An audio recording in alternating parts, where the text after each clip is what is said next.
ሰላም ጤና ይስጥልን። የተከበራችሁ የውብ ሚዲያ ቤተሰቦች፣ ውብ ሚዲያ የተመራረጡ መረጃዎችን ወደ እናንተ ያደርሳል። ዛሬ ከምናደርሳችሁ የተመራረጡ መረጃዎቻችን መካከልም በቀይ ባህር ጉዳይ የሚንጫጩ አሉ ሲሉ ጀነራል ተናግረዋል። እያንዳንዱ ኢትዮጵያዊ ያለበት ዕዳ ከ575 ሚሊዮን በላይ መድረሱ ተገልጿል። በተጨማሪም ደግሞ ግንቦት ሃያን በተመለከተ የወጣ መግለጫ አለ። እሱን የምናስደምጣችሁ ይሆናል። የቀድሞ የትግራይ ክልል ፕሬዝዳንት አቶ ጌታቸው ረዳም በህወሓት ጉዳይ አሁንም ወቀሳቸውን ቀጥለዋል። ኢሳያስ አፈወርቄ የኢትዮጵያ መንግስትን የተመለከተ መረጃ ወጥቷል። ይህንን በተመለከተ ወደ እናንተ የምናደርሰው መረጃ አለ። አብራችሁን ትቆዩ ዘንድ የአክብሮት ግብዣችን ነው። ያላችሁን ማንኛውንም ሀሳብና አስተያየት ኮሜንት ላይ ብታደርሱን ይደርሰናል። ሰብስክራይብ ወደ ቀዳሚ መረጃችን ስናልፍ የተከበራችሁ ትጠቀሙበታላችሁ። ወቅታዊ እንግዲህ ግንቦት ፈጣንና 20 ተአማኒ መረጃዎችን ማግኘት ትችላላችሁ። ገልጿል። አብራችሁን ስለምትቆዩ ከልብ እናመሰግናለን። መልካም ጊዜ። 34ኛው የግንቦት 20 በዓልን በልዩ ዝግጅት እንደሚያከብር ገልጿል። ከዛሬ ግንቦት 16 አንስቶ እስከ ግንቦት 20 የተመለከቱ የፓናል ውይይቶች እንደሚካሄዱም ነው የገለጸው ፓርቲው። በውይይቶቹ ላይም የትግራይ ህዝብ ያሳለፈውን የትግልና ያገኘውን ድል የሚያወሱ ዝግጅቶች እንደሚካሄዱ ነው የገለጸው።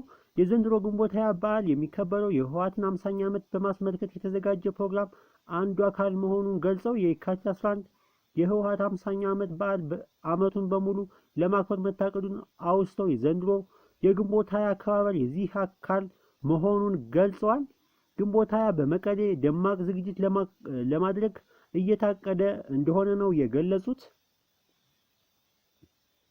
ወደ ሌላኛው መረጃችን ስናልፍ ደግሞ የተከበራችሁ የውብ ሚዲያ ቤተሰቦች የቀድሞ የትግራይ ጊዜያዊ አስተዳደር ፕሬዝዳንት ጌታቸው ረዳ ህወሓት የፕሪቶሪያው የግጭት ማቆም ስምምነት እንዳይተገበር እንቅፋት ሆኗል ሲሉ ዛሬ በአዲስ አበባ ከሚኖሩ የትግራይ ተወላጆች ጋር ባደረጉት ውይይት ከሰዋል።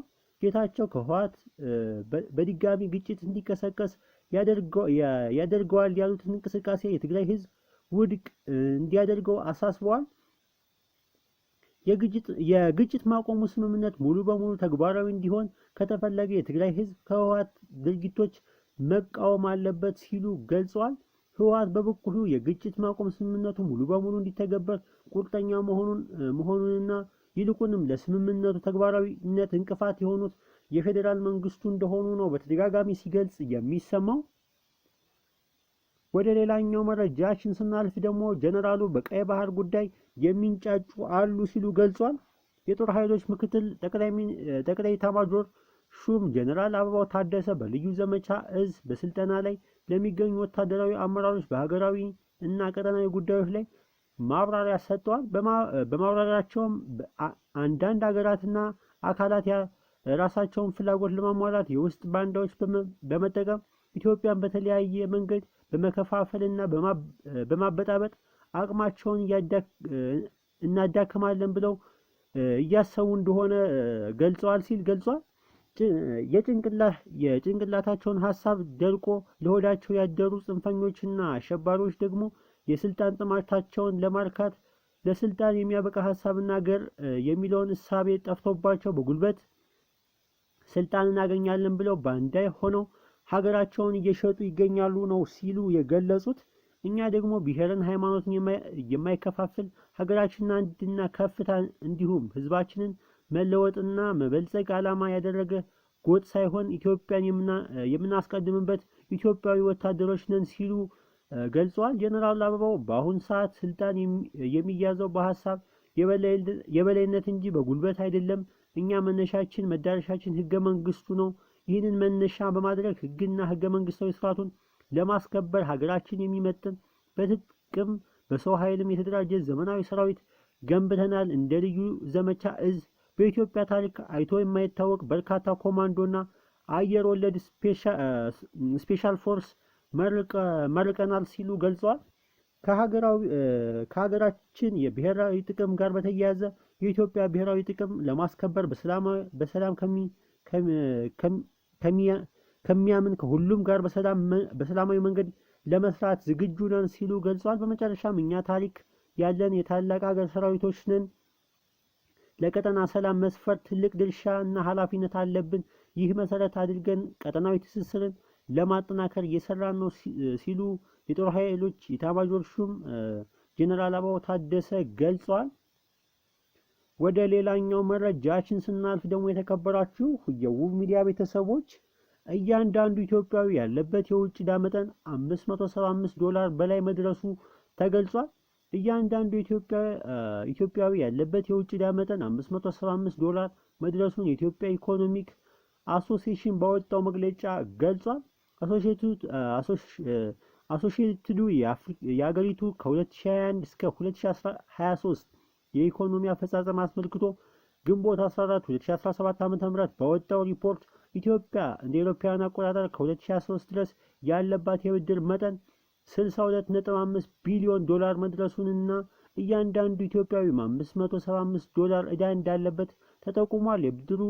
የብድር ጫናውን እንዲበዛ ካደረጉት ምክንያቶች መካከል የመንግስት ወጪ አስተዳደር አቅም ማነስ፣ የፕሮጀክቶች አፈጻጸም ደካማ መሆንና ኢኮኖሚውን ሊደግፍ የሚችል ፕሮጀክት አለማስፋት፣ የወጪ ንግድ መቀዝቀዝ፣ የማምረት አቅም መቀነስ እና እነዚህም በርካታ ምክንያቶች ሊጠቀሱ ይችላሉ ሲሉ ገልጸዋል። ወደ ሌላኛው መረጃችን ስናልፍ ደግሞ የተከበራችሁ የውብ ሚዲያ ቤተሰቦች የጅቡቲ ፕሬዝዳንት የተባበሩት አረብ ኤምሬት ቀጠናውን እያተራመሰች ነው ሲሉ ገልጸዋል። ፕሬዝዳንቱ የተባበሩት አረብ ኤምሬት በአፍሪካ የምታደርገውን ኢንቨስትመንት፣ ወታደራዊ መስፋፋት በውስጡ የያዘ ነው ሲሉ ገልጸዋል። ፕሬዝዳንት ኦማን ጌሌ የተባበሩት አረብ ኤምሬት በአፍሪካ የምታደርገው የ$110 ቢሊዮን ኢንቨስትመንት በኢኮኖሚ ልማት ሽፋን ወታደራዊ መስፋፋት እያደረገች ነው ሲሉ ከሰዋል።